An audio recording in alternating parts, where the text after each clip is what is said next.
What if I told you that an entire civilization, homes, streets, marketplaces, laughter, arguments, dreams, all of it was standing on Monday evening, and by Tuesday morning, it was gone. Not slowly, not over years, in one single night. And the terrifying part, they had a warning, they had a prophet, they had every chance to change, and they chose to laugh instead. Assalamu alaikum and welcome back, my brothers and sisters. Today we're talking about one of the most sobering stories in the entire Quran, a nation that was living in comfort, in power, in pride, and was wiped off the face of the earth before the sun even rose. This isn't just a history lesson.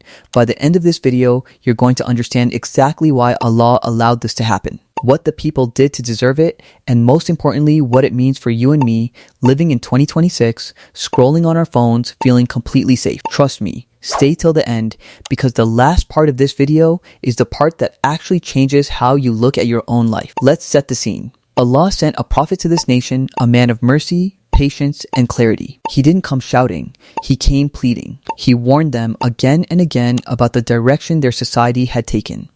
And what did they say back to him? Allah tells us in Surah Al-Araf, verse 82, and the answer of his people was not except that they said, evict them from your city. Indeed, they are people who keep themselves pure. Read that again. The people who were trying to live righteously, the ones staying pure, were mocked and threatened with exile. The Prophet's own warnings were treated as a joke, an inconvenience, something to be dismissed rather than reflected upon. And here's the part most people miss. This wasn't a sudden overnight moral collapse. It was gradual.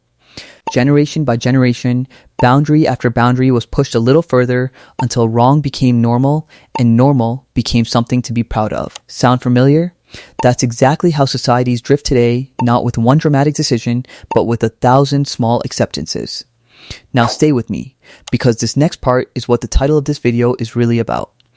After all the warnings were rejected, after the Prophet had done everything within his power, Allah's decree came. And it came at night quietly, silently, while people were sleeping, unaware that this was their last night on earth.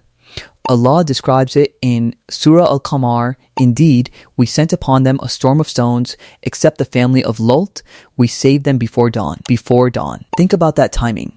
While the town slept peacefully, thinking tomorrow would be just another ordinary day, the punishment was already on its way. No sirens, no warning shots, just a decree from the one who owns the night and the day. And in Surah Hud, Allah describes what happened to the city itself. So when our command came, we made the highest part of the city its lowest and rained upon them stones of layered hard clay marked from your Lord. And it is not from the wrongdoers at a distance. The city was literally overturned. What was on top was flipped to the bottom. A place that once stood tall in arrogance was flattened into ruin in a single night. But wait, there's one more point that completely changed how I see this story, and I don't think enough people talk about it.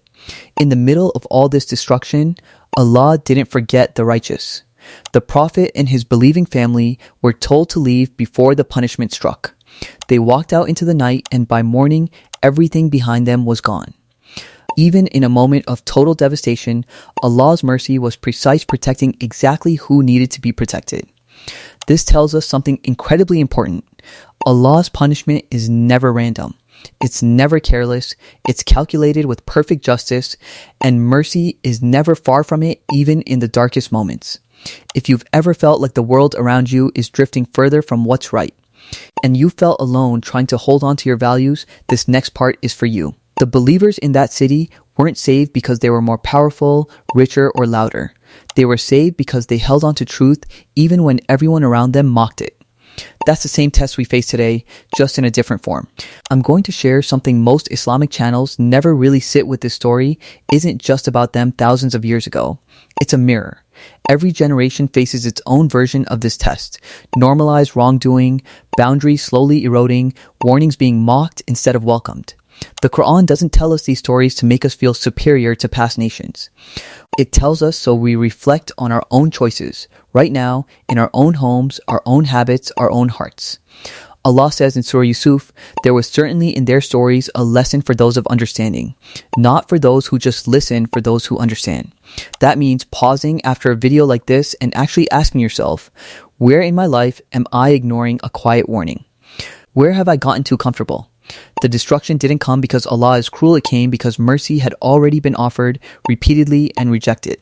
If this video moved something in your heart, even a little, please take 10 seconds and hit that like button. It genuinely helps this message reach more people who need to hear it. And if you haven't already, subscribe to the channel because we bring these kinds of reflections regularly, not to scare you, but to wake up something real inside you. And honestly, please share this with just one person, a friend, a family member, anyone who might be going through a moment where they need this reminder. You never know whose heart Allah will soften through it. O Allah, help us to be among those who hear the truth and reflect upon it, not among those who mock it or ignore it. Protect us from arrogance, from heedlessness, and from a heart that grows too comfortable in wrongdoing.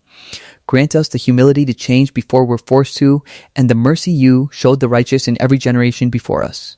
Ameen. Jazakumullahu khairan. For watching till the end, that means a lot. Until next time, Assalamu alaikum wa rahmatullahi wa barakatuh.